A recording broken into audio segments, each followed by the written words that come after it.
कहानी की शुरुआत सन 1235 से होती है। हमें एक ईसाई शहर दिखाया जाता है जहां बहुत से लोग एक पुल के पास जमा हुए हैं। वहां 3 औरतों को सजा दी जाने वाली है। इन औरतों पर काला जादू करने और शैतान की पूजा करने का आरोप लगाया गया है। यह वह दौर था जब औरतों पर ऐसे आरोप लगाकर उन्हें सजा दी जाती थी। सिपाही उन 3 औरतों के गले में रस्सी डाल देते हैं। एक व्यक्ति जिसके हाथ में एक पुरानी किताब है उनसे कहता है, अगर तुम सब अपने गुनाह कबूल कर लो तो तुम्हारी आत्मा को माफी मिल जाएगी। उनमें से एक औरत जो बहुत रो रही थी और अपनी जान की भीख मांग रही थी कहती है, हाँ मैं कबूल करती हूँ, मैंने शैतान की पूजा की और काला जादू करने की कोशिश की। दूसरी औरत कहती है, मैंने सिर्फ दवाइयां बनाई और भेजी, मैंने कभी काला जादू नहीं किया। लेकिन जो तीसरी औरत थी उसे बिल्कुल भी डर नहीं था। उसने पादरी की ओर देखते हुए कहा, तू नरक में जलेगा। इसके बाद उन 3 औरतों को फांसी दी जाती है और उनकी लाशों को पानी में डुबो दिया जाता है। सभी लोग वहां से जाने लगते हैं। तब पादरी सिपाहियों से कहता है, हम इन्हें ऐसे नहीं छोड़ सकते, हमें इन लाशों को बाहर निकालना होगा ताकि मैं अपनी सालों पुरानी किताब से मंत्र पढ़ सकूं। लेकिन सिपाही कहते हैं, अब ये दोबारा जिंदा नहीं होंगी और वहां से चले जाते हैं। पादरी को इस श्राप के बारे में पता था, इसलिए शाम को वह अकेले ही उन लाशों को एक एक करके पानी से बाहर निकालने लगता है और उन पर मंत्र पढ़कर शुद्धिकरण करने की कोशिश करता है। जब वह तीसरी लाश को बाहर निकाल रहा होता है तो लाश का वजन इतना ज्यादा होता है कि पादरी खुद भी पानी में गिर जाता है। जैसे ही वह पानी से बाहर आता है तीसरी औरत जिंदा हो जाती है, लेकिन शैतान के रूप में। वह औरत उसकी किताब को जला देती है और पादरी को उसी पुल से फांसी पर लटका देती है। यहीं पर सीन कट होता है। इसके बाद कहानी 100 साल आगे बढ़ती है। अब हमें दिखाया जाता है कि ईसाई धर्म पूरी दुनिया में फैल रहा है और इसके साथ ही बड़ी बड़ी लड़ाइयां हो रही हैं। इन्हीं लड़ाइयों में 2 ईसाई योद्धा भी शामिल थे। ये दोनों दोस्त थे। एक का नाम था बेहमान और दूसरा था फेल्सन। ये दोनों बहुत ही ताकतवर योद्धा थे और कई सालों तक धर्म के नाम पर युद्ध करते रहे। इन्होंने कई लड़ाइयां लड़ी थी और आज तक कभी हार नहीं मानी थी। सन 144 में मारना की जंग के दौरान ये लोग एक शहर पर हमला करते हैं और उसे अपने कब्जे में ले लेते हैं। लेकिन इसी दौरान बेहमान देखता है कि वहां बच्चों और औरतों की जान खतरे में है। बेहमान की तलवार से गलती से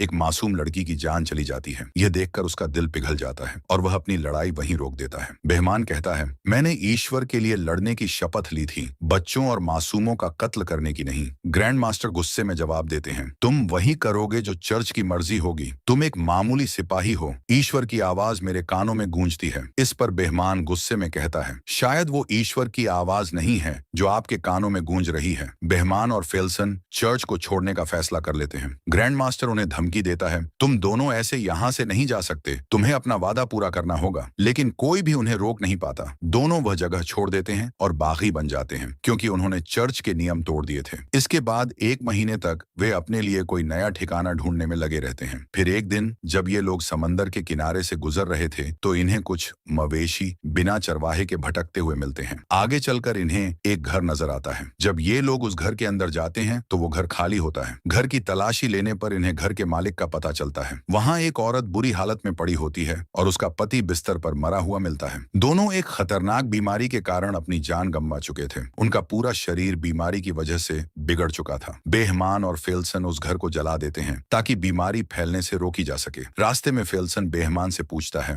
हमने तो बहुत कुछ झेला है, लेकिन ऐसी मौत से बचने के लिए इंसान आखिर क्या करे। आगे बढ़ते हुए उन्हें एक बड़ा शहर नजर आता है। फेल्सन कहता है, शायद हमें पकड़ा जा सकता है, हमें शहर में नहीं जाना चाहिए। लेकिन बेहमान कहता है, हमें खाने का सामान और अच्छे घोड़े की जरूरत है ताकि हम लंबा सफर तय कर सकें। मजबूरी में दोनों उस शहर में जाने का फैसला करते हैं। शहर में पहुंचते ही बेहमान और फेल्सन अजीब हालात देखते हैं। यहाँ के लोगों का हाल बहुत बुरा था। गलियों में लाशें पड़ी थीं, लोग रो रहे थे, चिल्ला रहे थे और अपने गुनाहों से माफी मांग रहे थे। कुछ लोग तो खुद को मार रहे थे। फेल्सन कहता है, आखिर ये कैसा पागलपन है। तभी पास ही खड़ा एक आदमी उसकी बात सुन लेता है और जवाब देता है, ये महामारी है, एक ऐसी बीमारी जिसका कोई इलाज नहीं है। ये बीमारी पिछले 3 साल से यहाँ फैली हुई है। इसकी वजह से हर 4 में से 1 आदमी मर रहा है। उस आदमी का नाम इकबाल था। वह दोनों से पूछता है, आखिर तुम लोग कौन हो। बेहमान जवाब देता है, हम मुसाफिर हैं और हमें इस बारे में कुछ नहीं पता। दोनों ईसाई योद्धा थे लेकिन उन्हें कोई नहीं रोकता। जब ये लोग घोड़े खरीदने की कोशिश करते हैं तो वहां एक आदमी बेहमान की तलवार देख लेता है। ये तलवार नाइट्स की होती थी। जैसे ही यह बात फैलती है शहर के सिपाहियों को खबर मिल जाती है कि ये दोनों असल में नाइट्स हैं और जंग से भागे हुए हैं। सिपाही इन दोनों को पकड़ने आते हैं। बेहमान और फेल्सन उनसे लड़ते हैं लेकिन आखिरकार ये दोनों हार मान लेते हैं। उन्हें कार्डिनल के पास लाया जाता है। कार्डिनल भी इस बीमारी का शिकार हो चुका था और बिस्तर पर पड़ा हुआ था। कार्डिनल दोनों का नाम पूछता है। नाम सुनते ही वह चौंक जाता है और कहता है, मैं तुम दोनों को जानता हूँ, तुम्हारी जीत की कहानियां दूर दूर तक मशहूर हैं। इसके बाद कार्डिनल बताता है, यह महामारी हमारे लोगों को खत्म कर रही है। असल में यह नरक से भेजा गया एक श्राप है। इसे एक जादूगरनी ने काले जादू से हम पर डाला है। अब वह जादूगरनी पकड़ ली गई है और उसने खुद ही यह माना है। कार्डिनल आगे बताता है, इस श्राप को खत्म करने का एक ही तरीका है, जादूगरनी को सेवेर के गिरजाघर ले जाना होगा। वहां के सन्यासी ही इस श्राप को खत्म कर सकते हैं। बेहमान पूछता है, मेरा इस सब से क्या लेना देना? कार्डिनल कहता है, ये काम हम नहीं कर सकते, लेकिन अगर तुम मदद करो तो जादूगरनी को सेवेर तक ले जाया जा सकता है। क्या तुम चर्च की सेवा करना चाहोगे? बेहमान इस काम को करने से साफ इनकार कर देता है। उसके इनकार के बाद कार्डिनल फेल्सन और बेहमान दोनों को जेल में डाल देता है। उसी काल कोठरी में एक लड़की भी थी। जब ये दोनों उसे देखते हैं तो फेल्सन पूछता है, क्या यही वह चुड़ैल है? बेहमान जवाब देता है, यह तो बिल्कुल वैसी नहीं लगती। रात को बेहमान एक बुरा सपना देखता है जिसमें वह एक मासूम औरत की जान ले रहा था। जब वह आंखें खोलता है तो देखता है कि वह लड़की जो रो रही थी उसकी कमर पर जख्म के निशान थे, जैसे किसी ने उसे बहुत मारा हो। यह देखकर बेहमान का इरादा बदल जाता है। वह चर्च के लिए नहीं बल्कि उस लड़की के लिए इस मिशन पर जाने का फैसला करता है ताकि वह उसकी जान बचा सके। अगले दिन वह प्रीस्ट से मिलते हैं और कहते हैं, हम तुम्हारी मदद करेंगे, लेकिन इस लड़की के साथ इंसाफ होगा और हम पर जो भी इल्जाम लगे हैं उन्हें हटाना होगा। इस यात्रा में उनके साथ एक नामी सैनिक भी शामिल हो जाता है और पादरी भी। पादरी के पास एक नक्शा होता है, लेकिन यह 900 मील का सफर था और पहाड़ियों के बीच से गुजरता था जहां गिरजाघर स्थित था। बेहमान और फेल्सन सिर्फ नक्शे पर ही भरोसा नहीं कर सकते, इसलिए वे किसी ऐसे शख्स की तलाश करते हैं जो पहले वहां जा चुका हो और वापस भी आ चुका हो, कोई ऐसा जिसे रास्ता याद हो। पादरी उन्हें एक कैद किए गए आदमी के पास ले जाता है जिसे धोखाधड़ी के जुर्म में पकड़कर जेल में डाला गया था। बेहमान उसे एक सौदा करता है, अगर तुम हमें सेवर तक ले जाओ तो तुम्हारे ऊपर लगे इल्जाम खत्म कर दिए जाएंगे। वह इसके लिए तैयार था। अब वे सफर पर थे, साथ में पादरी और एक सैनिक भी थे और रास्ता दिखाने वाला एक आदमी था। सलाहों से बनी एक बग्घी में वे लड़की को ले जाने वाले थे। जब ये लोग उसे लेने के लिए काल कोठरी में जाते हैं तो वह उन पर हमला कर देती है, लेकिन फेल्सन उसे बेहोश कर देता है और फिर उसे लेकर जाते हैं। जैसे ही वे शहर से बाहर निकलते हैं वहां के कार्डिनल की भी मौत हो जाती है। चलते चलते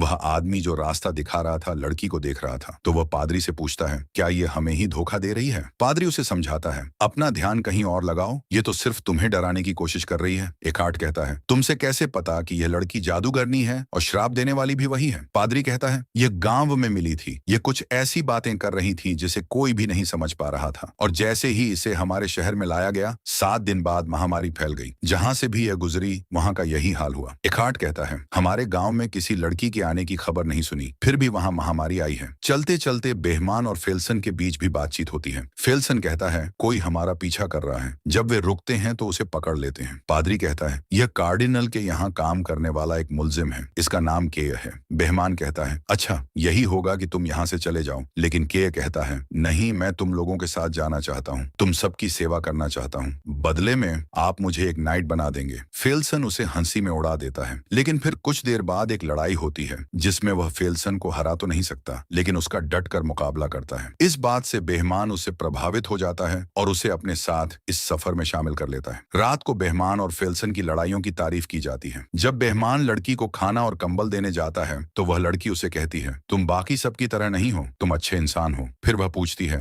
सेवेर में मेरे साथ क्या होगा? बेहमान जवाब देता है, इंसाफ होगा। लड़की एक कहानी सुनाती है, हमारे गांव में एक औरत पर काले जादू का इल्जाम था। लोगों ने उसके जेबों में पत्थर भर दिए और उसे पानी में डुबो दिया। उन्होंने कहा था कि अगर ये औरत डूबी तो ये एक इंसान है, और अगर नहीं डूबी तो ये एक चुड़ैल है। वह औरत नहीं डूबी और उसे जिंदा जला दिया गया। बेहमान उसे भरोसा दिलाता है, हमारे साथ ऐसा कुछ नहीं होगा, और साथ ही वह पादरी की तरफ इशारा करती है। बेहमान पूछता है, क्या पादरी ने तुम्हें चोट पहुंचाई? लड़की सिर हिलाकर जवाब देती है, हाँ। जब बेहमान वापस आता है तो पादरी उससे पूछता है, उसने तुमसे क्या कहा? बेहमान कहता है, तुम क्यों जानना चाहते हो? पादरी उसे समझाता है, उससे अपने दिल के राज मत बताना, न ही उसकी बातों पर विश्वास करो, वह बहुत चालाक है, वह हमें आपस में लड़वा सकती है। फिर रात बिताने के लिए वे जंगल में रुकते हैं। पादरी सबसे कहता है, हमें पहरा देना होगा, तो एकार्ट पहले पहरा देता है। वह उस लड़की की तरफ देख रहा था। कुछ घंटे बाद जब पादरी उसके पास आता है तो एकार्ट कहता है, यह लड़की मुझे मेरी बेटी की तरह लग रही है। यह सुनते ही लड़की उदास हो जाती है। जैसे ही एकार्ट जाने वाला था लड़की रोने लगी। वह कहती है,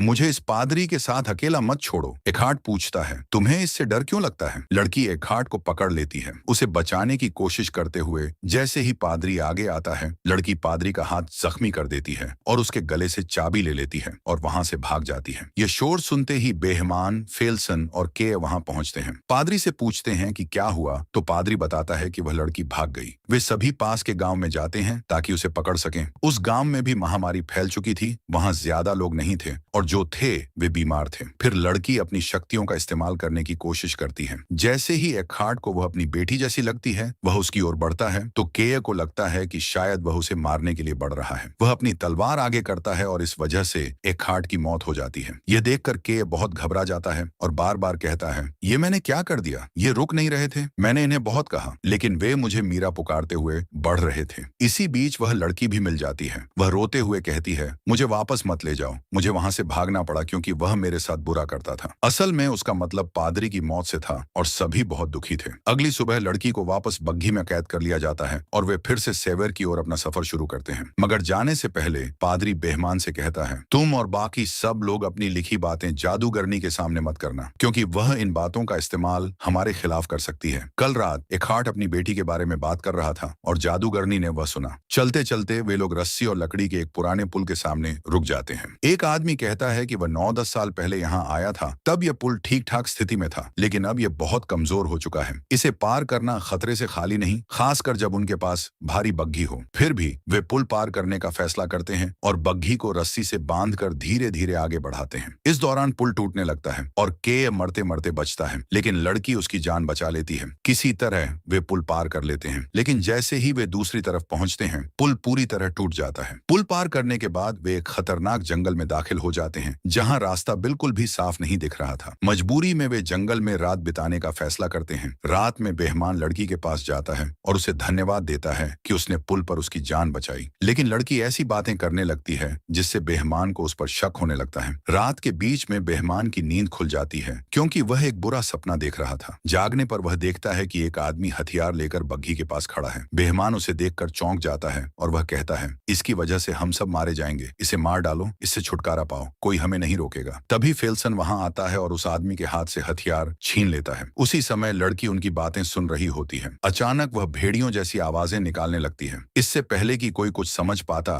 भेड़िए उन पर हमला कर देते हैं। भेड़ियों से भागते समय एक मार्ग उनका शिकार बन जाता है और वे उसे बचा नहीं पाते। इस बात से बेहमान बहुत दुखी होता है। अगली सुबह वह लड़की को मारने का फैसला करता है लेकिन पादरी बीच में आकर कहता है, मैं तुम्हें ऐसा नहीं करने दूंगा। बेहमान उसे दूर धकेल देता है। तभी फेल्सन वहां आता है और बेहमान से कहता है, मंजिल पास है, हम ब्रेक पर पहुंच गए हैं। बेहमान अपना इरादा बदल देता है और गिरजाघर की ओर अपना सफर जारी रखता है। रास्ते में फेल्सन कहता है, जब यह सब खत्म हो जाएगा तो मैं उस जगह जाना चाहूंगा जहां मेरा जन्म हुआ था। जब वे गिरजाघर पहुंचते हैं तो देखते हैं कि वहां के सभी सन्यासी महामारी के कारण मर चुके हैं। फादर एक प्रार्थना की किताब उठाता है और अब वह अकेला ही बचा होता है। वह लड़की पर कुछ मंत्र पढ़ने की कोशिश करता है लेकिन तभी लड़की का असली राज सामने आता है। वह सबका अतीत बयान करने लगती है। बेहमान को एहसास होता है कि वह अपने पापों को छुपाने के लिए एक मासूम लड़की की जान बचाने की कोशिश कर रहा है ताकि वह नर्क में ना जाए। लड़की कहती है, धर्म के नाम पर हुई लड़ाइयों में महामारी से ज्यादा लोग मारे गए। तभी पादरी को समझ आता है कि यह लड़की जादूगरनी नहीं है बल्कि इसके शरीर पर एक डेमन का कब्जा है। पादरी उस पर भूत भगाने का अनुष्ठान करने लगता है लेकिन डेमन धीरे धीरे अपने असली रूप में आने लगता है। वह उन सभी सलाखों को जलाकर वहां से उड़ जाता है और गिरजाघर के अंदर चला जाता है। यहाँ सभी को समझ आता है कि असल में यह डेमन चाहता था कि हम इसे सेवेर लेकर आएं। यही वजह थी कि उसने एखार्ड और एक मार्क को मार डाला क्योंकि वे इसके रास्ते में आ रहे थे। जब ये लोग गिरजाघर में पहुंचते हैं तो देखते हैं कि वहां के सभी सन्यासी मर चुके थे। वे सालों से किताब की नकल बना रहे थे क्योंकि डेमन को सिर्फ इसी किताब से खत्म किया जा सकता था। अब पादरी के पास जो किताब थी वह दुनिया की आखिरी किताब थी, उसी से डेमन को खत्म किया जा सकता था। बेहमान पादरी से कहता है, तुम्हें यह लड़ाई अकेले लड़नी होगी। फेल्सन पूछता है, हम शैतान से लड़ रहे हैं या इस लड़की को बचा रहे हैं? बेहमान जवाब देता है, दोनों ही। जब वे गिरजाघर के अंदर जाते हैं तो शैतान उनके सामने आता है। बेहमान पादरी से कहता है कि वे अपनी भूत भगाने की प्रक्रिया शुरू करें। शैतान अपनी शक्तियों का इस्तेमाल करता है और चीजों को हवा में उठाकर इन पर फेंकने लगता है। कुछ देर बाद जितने भी सन्यासी वहां मरे पड़े थे वे गायब हो जाते हैं और शैतानी शक्तियां उनके शरीर पर कब्जा कर लेती हैं। अब वे लोग शैतान के गुलाम बनकर इन पर हमला करते हैं। पादरी किताब पढ़ रहा होता है लेकिन तभी शैतान उसे मार डालता है। वह किताब जमीन पर गिर जाती है। फिर फेल्सन आता है और डेमन से लड़ने लगता है लेकिन डेमन उसे झला देता है। केय किताब को ले लेता है और उसे आगे पढ़ने लगता है। जैसे ही शैतान उस पर हमला करने वाला था, बेहमान आता है और उसे रोकता है। वह उसके दोनों पंख दीवार से लगा देता है। डेमन अपनी शक्तियों का इस्तेमाल करता है और बेहमान को मारने की कोशिश करता है, लेकिन वह हार नहीं मानता। जब मंत्र पूरा होता है तो डेमन नरक में वापस चला जाता है और वह मासूम लड़की अपने असली रूप में आ जाती है। इस लड़ाई में सिर्फ के और वह लड़की बच जाते हैं, बाकी सभी मारे जाते हैं। वे दोनों उन सभी को वहीं दफनाते हैं। फिर लड़की बेहमान और उसके साथियों का शुक्रिया अदा करती है क्योंकि उन्होंने उसकी जान बचाई और उसे अंधेरे से निकाला। वह के साथ उम्मीद के साथ चली जाती है और यहीं पर इस कहानी का अंत होता है।